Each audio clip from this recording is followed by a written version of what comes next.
Саламатсыздар ма? Мен Карашашева Гүлайым Болатқызы, гастроэнтеролог гепатолог. Сіздерге өттің сұйылту дағдыларын қалыптастыру курсын ұсынамын. Бұл курста айтпас бұрын мен бірінші өт туралы айтқым келіп тұр.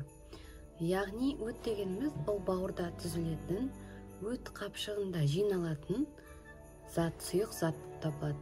Өттің құрамы 86% су болса, 14% құрғақ затты қамтиды. Сол құрғақ заттың ішінде холестерин, иондар, магний, калий, кальций, натрий, хлор, одан кейін муцин және де өт тұздары, өт қышқылы жатады. Енді осы құрғақ заттардың көп болуы сол 14%-дан жоғары басым болып кетуінен бізде өт қоюланады, одан әрі өт тас ауруы пайда болады.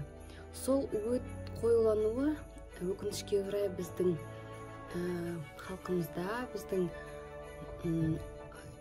популяциямызда өте актуальный сұрақ болып табылады. Және де негізі өт тас ауруына апармас үшін және де өт тас ауруын емдеу өте кардинальный болғаннан кейін, немесе операция, приступтар болса операциясыз ем өте ұзақ және де қымбат болғаннан кейін, өт тас ауруын профилактикасы ретінде осы курс негізі жарыққа шықты. Бұл курс барысында дағдыларға үйретеміз. Яғни мен дәрігер ретінде сіздерді бірінші опрос анкета жасап, сіздердің жеке анализ жасаймын, одан кейін жеке консультация жасаймын, одан кейін сіздерді бақылауыма аламын. Яғни уақытылы тамақ ішесіздер, одан кейін күнде физикалық белсенділік жасайсыздар. Және де бұл алғашқы 2 дағды, одан кейін стресске бейімделу, стрессті нетпеу, стресске қарсы тұру, тұрақтылықты біз нығайтуға арналған трекерлер қосамын. Және де бұл менің курстың мақсаты сіздерге барынша көмек беру, өйткені дағдының қалыптасу өзі табиғи өмірімізге үйрену үшін, сіңу үшін 60-90 күн керек. Мен минимальный күн алдым, 21 күн.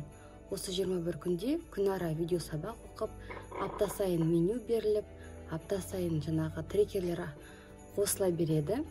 Және де айтатын мәселе, оның осы курстың маңыздылығы. Неге осындай дағдыларды? Біріншіден ол біздің европалық гайдлайн, яғни рекомендация арқылы дәлелденген тағайындау.